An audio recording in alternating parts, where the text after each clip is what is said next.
Good morning, Lighthouse. Um, Stephen is trying to scare me off. It's another great opportunity for me to stand before you to bring a message to the Word of God to you. This is my second time. I still feel inadequate. I still feel I don't have the resources. But it's really a great privilege that you guys can give me the time, your valuable time, for me to bring this message to you.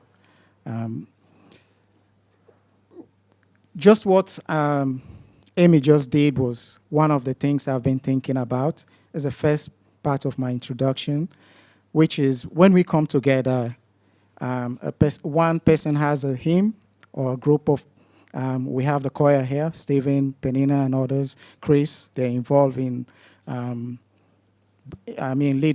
leading us in hymns, a word of instruction, which I'm doing today, a revelation on an interpretation. We do this all so that the church may be built. And I felt really encouraged because it's something I was praying about. For me, somebody like me to come and stand up and talk to you guys, it's really humbling. I don't think I'm adequate enough. I can't overstress that. And I don't want to say I'm not worthy, but sometimes it feels like. But I'm really grateful that I have this opportunity. The message I want to talk about this today is technology. It's an imperfect faith and expectation, the story of Naaman's healing. This is a great story. I've read it several times whenever I had the past few weeks. This is a story that even Jesus referenced in a setting that I believe was very, very important. When Jesus was tempted, after fasting for 40 days, he went down to Galilee, and then he went to Nazareth and opened the Isaiah scroll and read the fulfillment of the scriptures. And then he talked about a prophet is not respected in his hometown. And then he gave two examples. And one was about famine in the land of Israel, and the second one was about Naaman. What did they say in Luke 4:27? And there were many in Israel with leprosy in the time of Elisha, the prophet, yet not one of them was cleansed, only Naaman the Syrian.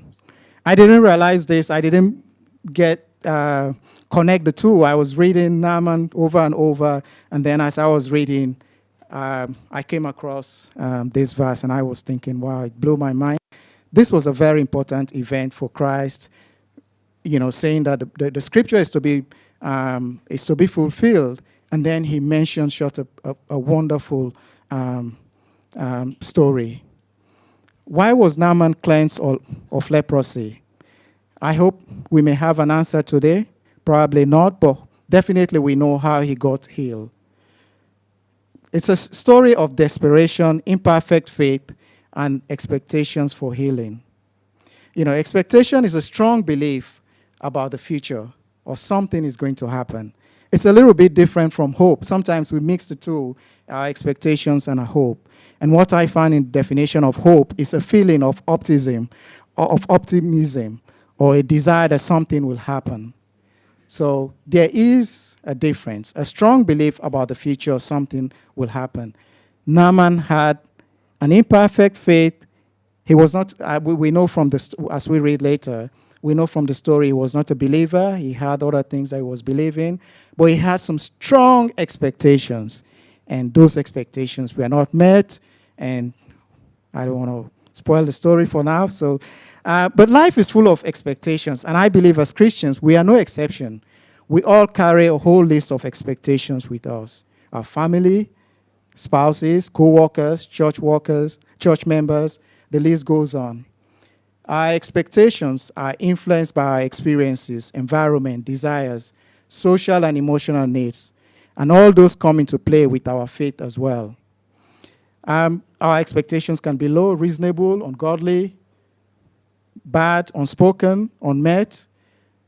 But one thing I know for sure, expectations sometimes come from experience. And I want to give a quick story about my own experience with, or our family's story, experience of expectation.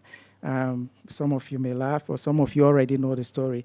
When we were in Dubai, Jeremy was 2 years old. We went to this fancy mall. You know, if you've been to Dubai, they have so many fancy malls. And there was a shop that had this Ferrari. I don't know whether it was Ferrari. Yeah, it's Ferrari. My wife is shaking her head. And the boy really loved cars. So one day, we used to go there. Every time we go there, we have to go there. One day, we went there, and he started screaming. He said we should buy the car. And I was just laughing and laughing and laughing. I always said I wish I had a camera to take a video. Because for me, at that age, that would be impossible dream. So here he is talking about we need to buy the car. And I said, I tried to calm him down, pull him aside, and I said, if we buy that car, we need to sell all your toys. We need to move out of the house. We'll stay inside the house. We'll probably have no food to be able to buy that car. And somehow I think we were able to get him. But that's what expectations, our experiences, just a simple example of how our experiences influence our expectations. Let's read the story of Naaman. I'm not a very good storyteller. It's very long. But I'm going to read it to you so that, you get a full understanding of the story. Now, Naaman was commander of the army of the god of Aram. He was a great man in the sight of his master and highly regarded, because through him the Lord had given victory to Aram. He was a valiant soldier, but he had leprosy. Now, bands of raiders from Aram had gone out and had taken captive a young girl from Israel, and she served Naaman's wife.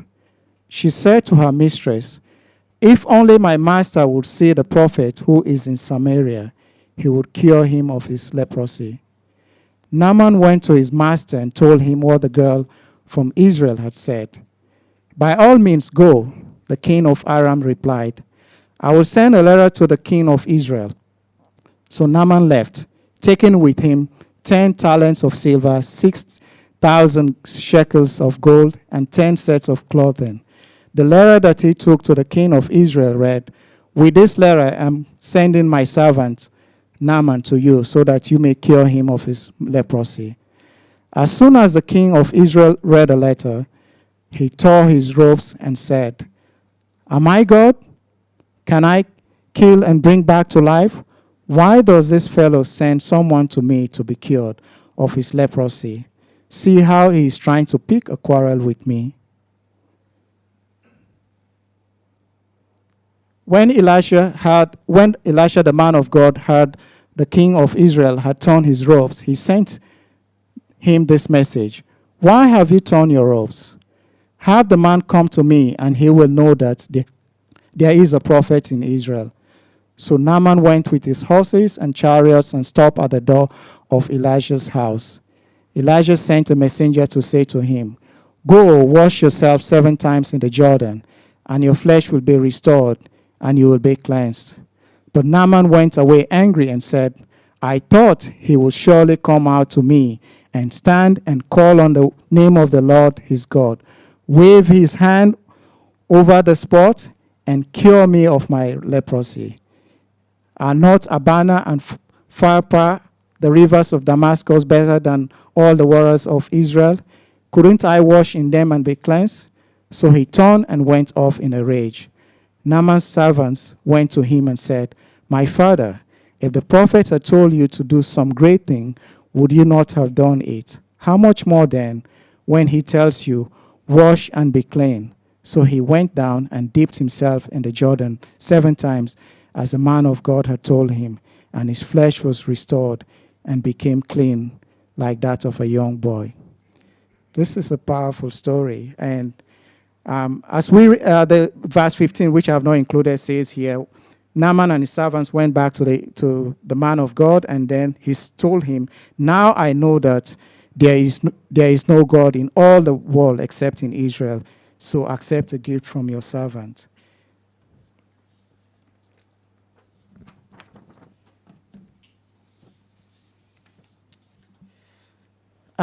So having read this story about Naaman, we can see it's quite a dramatic story. And I was even thinking, somebody should make a movie about this and I was also I tried to search. I didn't want to disturb Pastor Jennifer, but I was trying to really see get a map of how Naaman traveled, because at the beginning when I read the story, I was feeling like, oh, this is a strange guy. But the more I read the story, the more I relate to Naaman as a human being. I can see myself doing some of these things. So what I want to do next is, there are certain things that happen in our lives for a very good reason. They will either put us on the path of God or in the opposite direction. And so what I'm going to try and do the next few minutes is basically go through chronologically what really happened with Naaman's life, how he got healed. Because sometimes it's good for us to look back and just build up how certain things happen. Sometimes I tell stories in the house, and then my boys will say, "Oh, why didn't you do this thing?" And then I would say, "Oh, probably if I had done this, probably we wouldn't be sitting here. Maybe I wouldn't have met your mom, And then they would realize, "Oh, okay." So things do happen for a reason. And sometimes in a good way, sometimes in a bad way. So the first thing that I want to is with regards to the story. Naaman was a brave, courageous soldier. And through him, the Lord had given victory to Aram. But he had leprosy. This we know. Leprosy in Naaman's time was like the AIDS in our time today, because you are basically ostracized, and it's a slow. Probably these days, we do have medication, we do have good technology that people's life are prolonged. But those days, leprosy did not. I don't think there were any cure for it, and so depending on the stage your leprosy will be. Sometimes it's very severe. Sometimes it's just at the infancy stage, probably not just few scars on your body. So that was the situation with Naaman. The second point is his wife had a young girl servant from Israel, whom one day told her mistress, "If only my master will see the prophet who is in Samaria, he will cure him of his leprosy." To be frank with you, as a black man, as somebody coming from Africa, the issue of slavery it's a very sensitive thing to us. Sometimes I won't hide that, but God uses us. Whatever situation you are, God will use you. Whether you're a slave girl, whether you are the VP of whatever position you are, as we see in this situation, a slave girl who was in Syria, against her own will, somebody said an unwilling missionary. They call her unwilling missionary. We don't know a full background story about this girl. All we know that she was captured. But she was willing to get her master cured. Probably if I were in that situation, I'll be, bitter, who cares, But she was willing to share and say, there is a prophet in Samaria who can cure my master. So she became the catalyst of this whole story. So if we take the slave girl there, a poor girl who was captured, young, probably we wouldn't have a healing story about Naaman. We wouldn't be talking about this. So the question I had in my mind when I was reading, was she captured so Naaman will be healed? I don't know the answer. Probably yes. Naaman told the third point in the story is Naaman told his master what the girl told his family, and the king gave him a letter to go see the king of Israel. His master expected the king of Israel to heal Naaman's leprosy. That's expectation number one. The master expected the king of Israel to heal, not the prophet, which the slave girl has specifically said there's a prophet in Samaria, but the king expected the king of Israel to heal him. I don't know whether it was a miscommunication or just thought that, oh, the king will have the power. His master expected a king. Yep. So the letter basically says, with this letter, I'm sending my servant Naaman to you so that you may cure him of his leprosy. One, the letter is addressed to the wrong person or seeking help from the wrong source. Number 5, the next sequence. Naaman took with him 10 talents of silver, 6,000 shekels of gold, and 10 sets of clothing. All at the current estimates, when I tried to do a search, they said it's about 1.5 million US dollars, which is close to 12 million Hong Kong dollars. Can you imagine? This guy is rich. He was commander, he was chief of staff, he had won so many wars, so he was really, really rich and maybe supported by the king as well. Very influential and maybe very useful to the king. So he had so much money that he was traveling with just to go get cured. The king of Israel was clearly not happy. He tore his robe and said, "Am I God to cure this man's leprosy?" So he thought king of Aram wanted to start a war. So we know that the king tore his robe. The next thing was, we knew Elijah, upon hearing the story, asked the king to have the man come to him. Was it because the king tore his robe that Elijah heard about it? How did Elijah hear about Naaman, going to see the king? Another event that probably adds up to Naaman's healing. So there are so many things that happen. There are gaps here we don't know about, but some of those things do happen just to get Naaman healed. Just like things that will happen in our lives that we may ignore, and then probably they lead to something that either God's path or in the opposite direction of what God wants us to have. Number 9, Naaman expected Elijah will come to him. So that's the expectation number 2 that I could figure out from this text. So he actually expected, because he gone there, and that's one of the reasons why I actually wanted to see a map. And I tried to check out the distances, how Naaman had traveled, because I could just imagine moving from one place to another, and it must be tiring, and he had leprosy. So I don't exactly, we don't know the state his leprosy was, but that must have been tiring. So he expected, at least when he got there, the man of God will come see him, but it didn't happen. So Naaman went away angry. And this is where I started seeing myself in this story.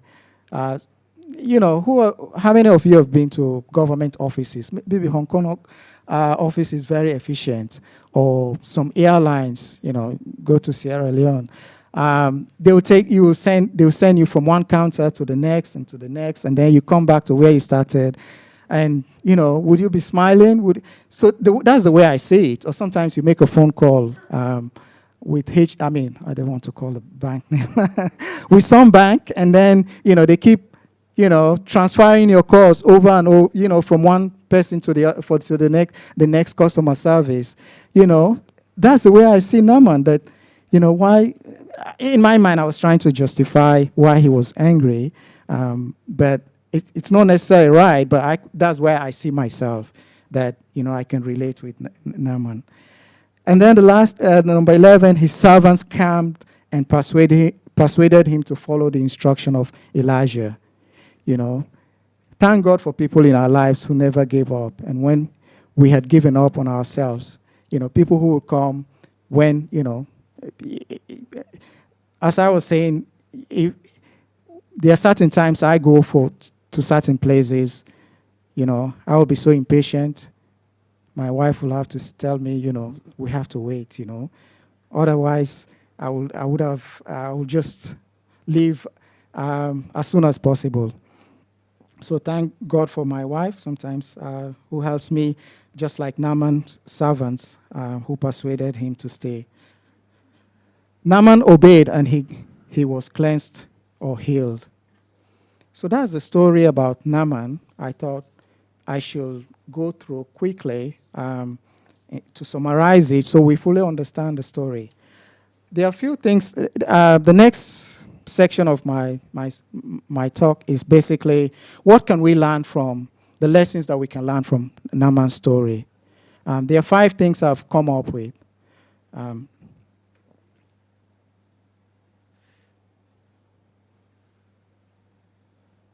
The first thing is we are all vulnerable. We know Naaman had leprosy. He was well respected. He was a warrior. He had won wars. But here was he. He had leprosy, and leprosy those days was basically, even today, Sierra Leone, we still struggle. It's not as bad as before, but we still have leprosy situation in Sierra Leone. Leprosy is a terrible disease that affects the skin and nerves, causing discoloration and lumps on the skin. And in severe cases, disfigurement and deformities. Lepers, they normally conceal their scars, or sometimes the limbs or the fingers just disappear. They rot and they just disappear, which is a very sad situation. When I was young, I remember we had somebody who was close to our family who had leprosy, but he had a very loving family. He had older kids children who were much older than us, and they were taking care of him. But it was a struggle for him, and sometimes you go close to him, you can smell the stench, very bad smell, and no matter how much perfume you put on yourself, it's a terrible, it doesn't go away. So with such a powerful man, he has such a disease. That tells me that we are all vulnerable, and I thought about some of the influential people. Steve Jobs, he died of cancer at the age of 56. You could think that, with all his billions and billions that he had, that he could have used his money to get the best doctor. But yet still, he died at a very 56 years of age. Whether we are in good health, have money in the bank, drive fancy cars, live in luxury homes, or no matter how powerful we are, let's remember that we are all vulnerable. And it's only, when Paul had the thorn in the flesh, what did he say? The Lord told him, "My grace is sufficient for you, for my power is made perfect in weakness." We need to align our expectations with God. Sometimes we have this vulnerability that we wish it could go away, but it won't go away. So how do we overcome it, or how do we deal with it? My grace is sufficient for you. That's what the God says. For my power is made perfect in weakness. So that's, lesson number 1. Lesson number 2 is pride will prevent us from receiving God's blessing. Naaman was an accomplished soldier and had the highest respect. Naaman was definitely accustomed to being received with respect, because he said, "I thought he would surely come out to me." I'm not in the military. I think John is a military man, maybe a few people in this room may have been in the military, but there is a command that there is so much respect in the military that when officers see them, the high-ranking officials, the respect they give them, it's displayed, in full view. You see them saluting them, their superior.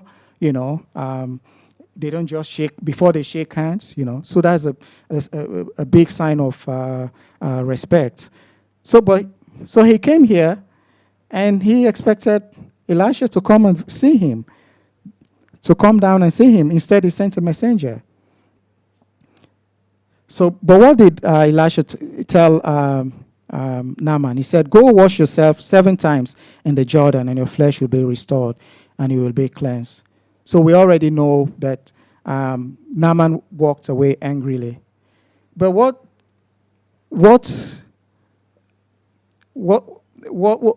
I was, how should I put it? The thing that surprised me about this story was Naaman had traveled so much, all this distance, moving from Aram, Syria, down to Samaria, which is, I could not find the exact distance. Somewhere telling me 700 miles, somewhere saying 1,000, so I didn't know the exact distance. Maybe it depends on the route. But it's quite a long distance. And then you go to, you arrive in Samaria, go to the king's place, and then from there you go to Elijah's home place. I don't know how long it took, what was the distance. But here was a man who was desperate for healing. But then you would think that he had traveled specifically for healing and would be desperate and do whatever he's told. But somehow I think his pride almost prevented him from receiving God's blessings. There is I want to share a quick story about pride as well.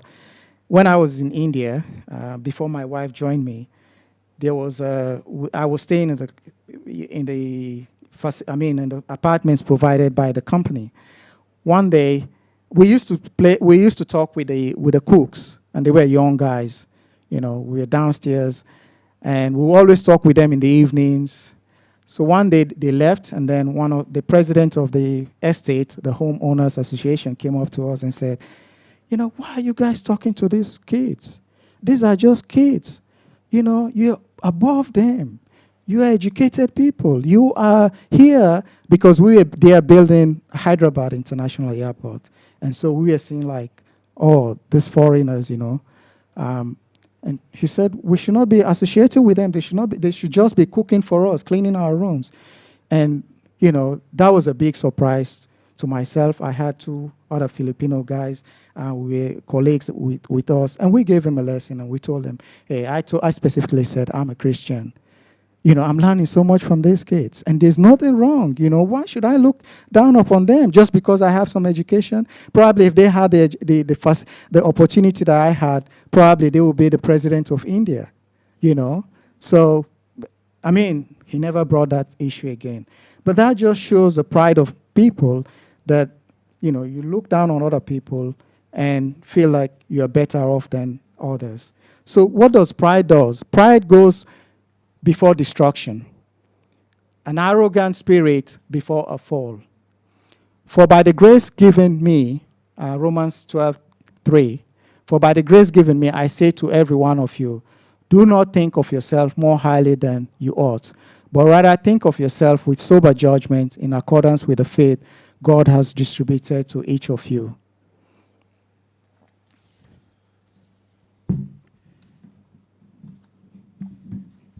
I have learned from there was anything I learned was from the first time was how to manage my time. So I think I'm not doing too bad. And the number 3 is God's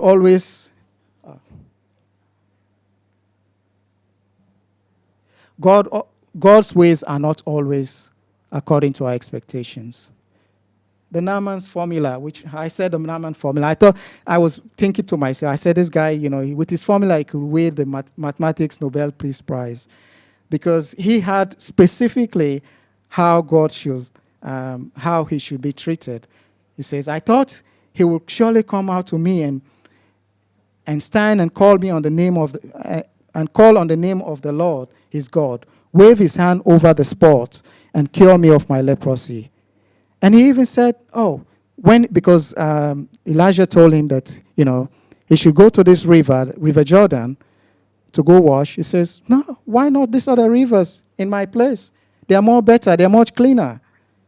And my understanding, reading from my research, this Jordan River was quite dirty. Yeah, probably these other rivers were much cleaner. But was there, God was probably teaching Naaman something special. Because if Elijah had done exactly what he wanted, or ask him to, come down and meet him, and just tell him to go to Damascus, one of the rivers that he pointed out, I don't know whether the end wherein he says, "I believe there is no other God, but the God that is in Israel," would have happened. Probably not. But that's, God was teaching Naaman a lesson. So when we don't follow God's way and insist on our own way, we miss the opportunity to recognize God's blessing coming our way. And when it is received, we might not recognize it is from God. I did it. It's that sort of attitude that, it's my ability. It's a coincidence. You know what I mean? That sometimes we feel like if we don't make the connection, if our expectation is this, going this way, and then, we go this way, the answer doesn't happen, and we don't align ourselves with God, when God answers our prayer, we wouldn't recognize it as it's coming from God. And that's why sometimes it's really good that we encourage one another with those messages that, we do once in a while and, pass the mic like what Amy was doing, because it does encourage us. And as I read in the beginning, probably the Bible talks about interpretation. We should come, somebody will interpret. And I look at it, yes, maybe speaking in tongues, you do interpretation. But also, if you're not so comfortable with English, because for me, if I speak my mother tongue, which I'm not so good, there is nobody here to translate for me. Maybe John, Steve, Alistair, they don't need a translator. Steve, maybe Penina will do the translation for you. But the Filipino sisters, don't be scared. If you don't feel comfortable in your speaking in English, speak Tagalog. Let's get somebody who can translate, so that we can build the church. We can encourage one another.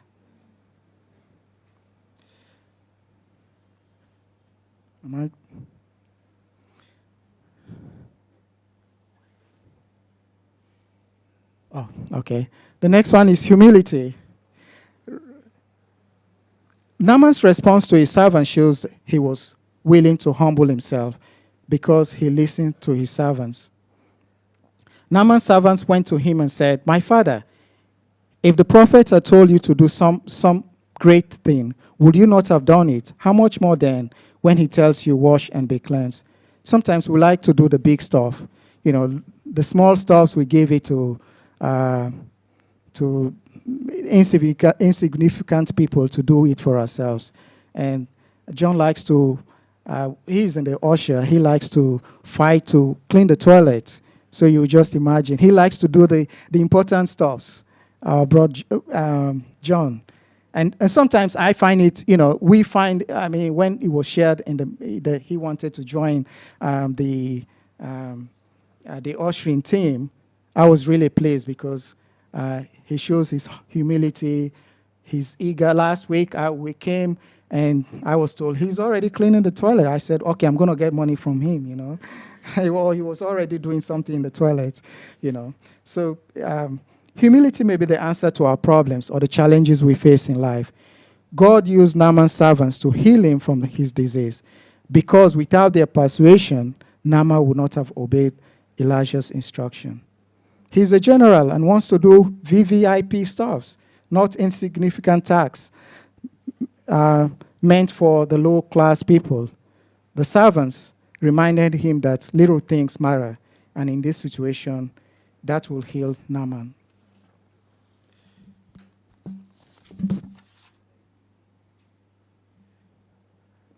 And the last lesson is God rewards obedience.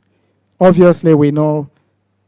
So Naaman he went down and dipped himself in the Jordan 7 times as the man of God had told him, and his flesh was restored and became clean like that of a young boy.